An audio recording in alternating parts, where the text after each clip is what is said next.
Everyone, स्वागत है आपका एग्जाम जॉइन पोर्टल चैनल पर। आज का वीडियो बेहद जरूरी है उन सभी छात्रों के लिए जो जेई मेन 2026 की तैयारी कर रहे हैं, क्योंकि फॉर्म आ गया है और टाइम भी बहुत कम है। तो इस वीडियो में हम देखेंगे फॉर्म कैसे भरें, क्या क्या डॉक्यूमेंट्स चाहिए, नए बदलाव क्या हैं, कब एग्जाम होगा, कैसे तैयारी शुरू करें ताकि बिना घबराए आप आगे बढ़ सकें। तो चलिए शुरू करते हैं। जेई मेन 2026 फॉर्म क्या है और क्यों ही जरूरी है। सबसे पहले एक छोटा सा इंट्रोडक्शन देना चाहूंगी। नेशनल टेस्टिंग एजेंसी एनटीए द्वारा आयोजित जेई मेंस का है, देश की एक बहुत बड़ी इंजीनियरिंग एग्जाम है जिसका रिजल्ट देश भर के इंजीनियरिंग, साइंस, आर्किटेक्चर कॉलेजों में आपके एडमिशन के लिए यूज होता है। तो जैसे ही आप 12वीं पास करते हैं, आपको जो भी लोग बीई बीटेक करना चाहते हैं तो उन एस्पिरेंट्स के लिए जेई मेन एग्जाम देना होता है। बिना इस एग्जाम के आपको किसी इंजीनियरिंग कॉलेज में एडमिशन नहीं मिलेगा। जितने भी आईटीज एनआईटीज हैं वो इसी एग्जाम के थ्रू ही अपना काउंसलिंग करवाते हैं और उसी से ही एडमिशन मिलता है उनको। तो इस साल का जो सेशन है यानी कि जेई मेन 2026 का फॉर्म 31 अक्टूबर 2025 को लाइव हुआ था। ऐसा मौका आपको बार बार नहीं मिलता। आपने शुरू तैयारी अपनी कर रखी है या नहीं, अब फॉर्म भरने का आपको पहला स्टेप है। अगर आपका फॉर्म नहीं भरा है तो आगे के सारे प्लान्स और आपकी जो मेहनत है वो सब बेकार हो सकती है। इसलिए आज के इस वीडियो को ध्यान से देखें। सबसे पहले हम देखेंगे जो एप्लीकेशन प्रोसेस है। एप्लीकेशन प्रोसेस है उसके लिए आप देख सकते हैं कि ये था एक पूरा इसका ऑनलाइन एप्लीकेशन फॉर्म जो कि जेई मेन 2026 के लिए दिया गया है। इसमें तो department of higher education, ministry of education के द्वारा या एनटीए द्वारा ये जो एग्जाम है वो कराया जाता है। इधर देख सकते हैं आप, इसमें जो ऑनलाइन फॉर्म है उसकी जो सबमिशन की स्टार्टिंग थी वो 31 अक्टूबर से 27 नवंबर तक की ही है। लास्ट डेट है सक्सेसफुल रजिस्ट्रेशन का। आप फीस और अपनी credit net debit card net banking के थ्रू करेंगे, 27 नवंबर तक ही कर पाएंगे। पहले वीक के जनवरी के फर्स्ट वीक में आपको अनाउंसमेंट होगी कि कौन सी सिटी में आपका एग्जाम होगा। फिर आप अपना जो डाउनलोड है एडमिट कार्ड वो कर पाएंगे एग्जाम के एक हफ्ता ही पहले। और जो डेट से आप देख सकते हैं 21 तारीख से 30 तारीख के बीच में इसके एग्जाम कराए जाएंगे। सेंटर कहाँ पड़ेगा, डेट कौन सी, शिफ्ट क्या है, ये सब आपको एडमिट कार्ड में लिखा होगा। फिर आपकी जो रिस्पॉन्सेज शीट्स है वो बाद में अनाउंस की जाएगी वेबसाइट पर और अपना रिजल्ट आप देख पाएंगे, जो कि 12 फरवरी उसकी डेट दे रखी है।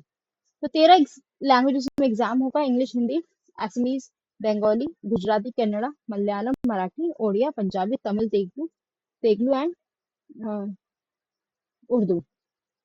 इसमें जो है 2 सेशन में एग्जाम हो रहे हैं। फर्स्ट सेशन है ये जनवरी में, उसकी फीस उसी के साथ ही भरनी है। जो सेपरेट अपॉर्चुनिटी मिलेगी सेशन 2 की, उसमें सेम एप्लीकेशन नंबर यूज होगा जैसे आपने सेशन 1 में भरा था। और उसके लिए जो फीस पेमेंट होगा उसका नोटिफिकेशन बाद में होगा, यानी कि 2 सेशन में इसका एग्जाम होगा। फर्स्ट है इसका जनवरी, सेकंड है इसका अप्रैल में। जो भी कैंडिडेट्स जनवरी में फेल हो जाते हैं वो सेकंड अप्रैल वाले में जो सेशन होगा उसमें दे सकते हैं। तो आप यहाँ पे देख पाएंगे इसमें पेपर 1 होगा फिजिक्स, केमिस्ट्री, मैथ्स, इसका टोटल 75 है। सेक्शन ए, सेक्शन बी, और इसमें कंप्यूटर बेस्ड है ये एग्जाम। पेपर 2 है बीआर के लिए, आर्किटेक्चर वालों के लिए, मैथ्स एप्टीट्यूड ड्राइंग टेस्ट होगा, इसका टोटल है 77। फिर है बी प्लानिंग जिसके टोटल 100 होगा, वो भी सीयूटी मोड में कराया जाएगा, यानी कंप्यूटर बेस्ड टेस्ट होगा ये। तो यही तक इसकी पूरी नोटिफिकेशन दिया गया है। इसमें नेगेटिव मार्किंग भी है, तो अपना जो आप आंसर्स इसमें करेंगे ठीक, वो बहुत ही ध्यान से ही करिएगा, क्योंकि इसमें सीबीटी टेस्ट हो रहा है, कंप्यूटर बेस्ड टेस्ट है इसका। और बहुत ही इंपॉर्टेंट है गाइस, बहुत ही ज्यादा इंपॉर्टेंट है। पहले तो मैंने जो एग्जाम दिया था ये जेई का, वो दिया था ओएमआर शीट पर, और अब करा दिया सीबीटी। तो देख सकते हैं गाइस कितना चेंजेस आए जा रहा है। अब बात करते हैं कि एप्लीकेशन कैसे भरा जाएगा। ठीक है, सबसे पहले रजिस्ट्रेशन करना होगा आपको। इसकी जो वेबसाइट है यहाँ पर, ये इस पे लिंक दे रखा है, आप देख सकते हैं। और इसमें जो इसका लिंक है वो यहाँ पे दिया हुआ है, यहाँ देख सकते हैं candidate activity registration for JEE main 2026 session. इधर आपको जो फर्स्ट बार कर रहे हैं उनके लिए रजिस्टर है, न्यू रजिस्ट्रेशन करिए। सेकंड है जिनका आपका रजिस्ट्रेशन हो गया है, यानी कि आपका ईमेल आईडी पासवर्ड बन गया, तैयार हो गया है, तो उसके लिए आपको लॉगिन करना पड़ेगा। लॉगिन का ये है ऑलरेडी रजिस्टर्ड कैंडिडेट्स वाले ये लॉगिन। और इधर आप अपने एग्जाम सिटीज भी देख सकते हैं, कौन कौन से एग्जाम सिटीज में आपका दिया गया है। तो इधर आपका पूरा ही आ जाएगा कि कौन सी कंट्रीज में स्टेट है। स्टेट में आ जाएगा आपके लाइक दिल्ली है, अगर दिल्ली में भी इसमें कैप्चा वगैरह फिल करके अपना एग्जाम सिटीज आप देख सकते हैं। तो ये पूरी इसमें दिया हुआ है फॉर्म यहाँ पर। फिर जैसे आप नया रजिस्ट्रेशन करेंगे, अपना ईमेल आईडी पासवर्ड तैयार रखें। आपको पूरा समझ में आना चाहिए कि आप दे रखा है इसमें। तो गाइस देख सकते हैं इसमें जो जनरल वालों की जो फीस दी हुई है वो 1,000 रुपये मेल्स की, जनरल फीमेल की 800 रुपये, जनरल ईडब्ल्यूएस ओबीसी की 900 रुपये, फीमेल की 800, SC ST PWD की 500, फीमेल की 500। और जेंडर है उनको भी इस बार एग्जाम्स में दिया गया है तो वो भी 500 रुपये देंगे। और BR बैचलर ऑफ टेक्नोलॉजी वगैरह ये सब है। तो जनरल EBC OBC की इसमें जनरल 2,000 रुपये है। पेपर 1 पेपर 2 कोर्सेज दे रखे हैं इसमें पूरे। तो और ऊपर से जो बैंक के चार्जेस GST लगा के तो वो अलग अलग से ही कटेगा। तो कैसे अच्छे से एग्जाम दीजिए। इसमें जो फीस पेमेंट है ऑनलाइन है, आप 27 नवंबर तक ही भर पाएंगे। इसमें आपके फॉर्म की लास्ट डेट आपको पता हो गई है, 27 नवंबर। इस साल कोई भी एज लिमिट नहीं है, यानी कि कोई भी जो मैक्सिमम जो एज होती है ना, लाइक 18 से 30 साल, तो 30 साल वाली कोई एज नहीं है। आप कितनी भी एज के वो दे सकते हैं। 12वीं पास या पहुंचने वाले विद्यार्थी 2024 25 या 26 का पास आउट ही आवेदन कर पाएगा। 75% मार्क्स के जो नियम है वो सिर्फ NIT IIT IIIT के लिए लागू है। परीक्षा पैटर्न होगा, 3 आपके विषय होंगे, लाइक मैंने बताया था, फिजिक्स केमिस्ट्री मैथ्स, जो कि MCQ के आधार पर। अब फॉर्म भरते समय आपकी जो गलती और सावधानी है वो देख लीजिए। यहाँ सबसे पहले जो गलती आपको करनी नहीं है वो है आपका DOB गलत नहीं भरना है। कि DOB अगर आपका गलत है, आधार कार्ड में गलत है, प्लीज उसको इम्प्रूव कर लें।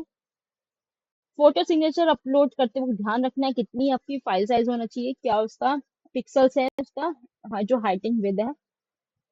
फीस लेट ना भरें, क्योंकि लास्ट मोमेंट में कैंडिडेट्स भरते हैं तो उनका जो सर्वर है वो हैंग हो जाता है और पूरा तरीके से वेबसाइट होती है वो क्रैश हो सकती है। परीक्षा शहर यानी कि आपने जो एग्जाम दिया होगा उसमें जो चॉइस करनी है वो गलती ना करें कि आपको दिल्ली की जगह आप अंडमान निकोबार आपका कर रहे हैं। उस चीज पे ध्यान रखिए। फिर आप लोग शिकायत करेंगे कि हमारा तो दिल्ली सेंटर होना चाहिए तो हमारा अंडमान निकोबार क्यों दे रखा है। भाई आप लोगों ने उसी के नियर बाई ही देखना है जहाँ आप रहते हो। अगर आप यूपी रहते हो तो प्लीज यूपी ही सिलेक्ट करें। आवेदन के जो आप प्रिंट कर लीजिए, उसके बाद में आपको निकलवाना है। और अपना जो नंबर है ना एप्लीकेशन का वो ध्यान से रखना है। अगर आप जनवरी में पास नहीं हो पाते तो अप्रैल में भी एग्जाम दे सकते हैं। अब सबसे बड़ी बात जो टॉपर्स की स्ट्रैटेजी होती है वो क्या होती है कि बचे हुए दिन में आपको क्या करना है, अपना एक सब्जेक्ट का चार्ट बनाना है कि आप केमिस्ट्री में कितना पढ़ेंगे, कहाँ से पढ़ेंगे, physics chemistry bio sorry physics chemistry maths में कौन से चैप्टर आपके रेडी है, कौन से नहीं है। तो ऑलमोस्ट जो एग्जाम है वो इस बार जनवरी में, तो ऑलमोस्ट आपके 2 या 3 ही महीने बचे हैं। कम से कम 6 से 8 घंटे की पढ़ाई करिए। सब्जेक्ट्स बदल बदल के पढ़ेंगे कि एक सब्जेक्ट को आप 6 से 8 घंटे तक लगा रहे हैं, वो नहीं। ब्रेक जरूर ले, मेडिटेशन करें साथ साथ कि आपको दिमाग में क्लैरिटी हो। मेडिटेशन के लिए फायदा ये होता है गाइस कि आपको ना दिमाग में क्लैरिटी मिलती है कि हमें क्या करना है। हमें कुछ होता है ना, एक कंफ्यूजन में रहते हैं कैंडिडेट्स, वो कंफ्यूजन नहीं होता उसमें। क्योंकि मॉक टेस्ट देना शुरू करें, परीक्षा पैटर्न जानना बहुत जरूरी है। जिसमें आप वीक है उसमें अपना पूरा टाइम दें। हेल्थ एंड ब्रेक्स का ध्यान रखें। बेहतर तैयारी के लिए अच्छा स्वास्थ्य आपको बहुत जरूरी है। तो गाइस जो आपको सबसे मुश्किल है ना सब्जेक्ट, सबसे पहले वही उठाओ। आप जो आपको आता है वो तो है, सबसे मुश्किल है वो उठाए।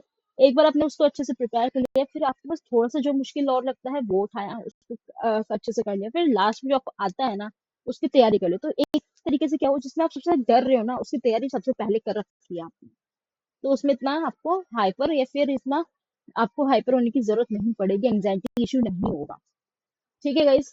तो कितने कैंडिडेट्स ऐसे होते हैं जो एग्जाम पेपर आता है तो उनको ना एंजाइटी इशू होता है, उनको उनका दिमाग नहीं लगता एक जगह, वो डिसिप्लिन नहीं हो पाते दिमाग से, और उनको लाइक हाथ पर ठंडे पड़ रहे हैं, तो ये घबराहट की नर्वसनेस होती है। उसका बेटर और सबसे बेस्ट है प्रॉब्लम का सोल्यूशन कि वो मेडिटेशन में 1 घंटा मेडिटेशन दे, आधा घंटा सुबह, आधा घंटा शाम को। तो उससे भी बहुत इफेक्ट पड़ेगा आपकी पर्सनालिटी के ऊपर, आपके ब्रेन की थिंकिंग के ऊपर। और प्राणायाम जरूर करें गाइस, ये वो चीजें हैं कि आप मेंटली तो एटलीस्ट प्रिपेयर रहें। तो गाइस यहाँ पे मैंने आपको बता दिया है कि जेई मेन 2026 का कैसे फॉर्म भरना है, क्या क्या चेंजेस है, क्या क्या बदलाव हुए हैं, आप कैसे अपने आप मैनेज करना है। अब ये काम आपका है, देर मत कीजिए, आज ही कदम उठाइए। अगर वीडियो पसंद आया तो लाइक करिए, चैनल को सब्सक्राइब करिए, बेल आइकन दबाएं ताकि आपको आने वाली तैयारी टिप्स आपके पास तुरंत पहुंचे। नीचे कमेंट बॉक्स में जरूर लिखिए कि आप जेई मेन का एग्जाम देना चाहते हैं तो यस, नहीं देना चाहते तो नहीं। अगर आपने जो भी डाउट है वो प्लीज कमेंट सेक्शन में कमेंट करें। हम लोग पूरी पूरी कोशिश करेंगे कि आपका कंफ्यूजन दूर हो। और आपको किस टॉपिक पे नेक्स्ट वीडियो चाहिए वो भी जरूर लिखें। और यहाँ पे आप जरूर क्वेश्चन डाल सकते हैं, आपको क्या प्रॉब्लम है, जिससे कि मैं आपकी पूरी पूरी मदद करूंगी, क्योंकि मैंने भी पहले जेई मेंस एग्जाम दे रखा है। तो धन्यवाद करिए, अगले चैप्टर तक के लिए बेस्ट ऑफ लक।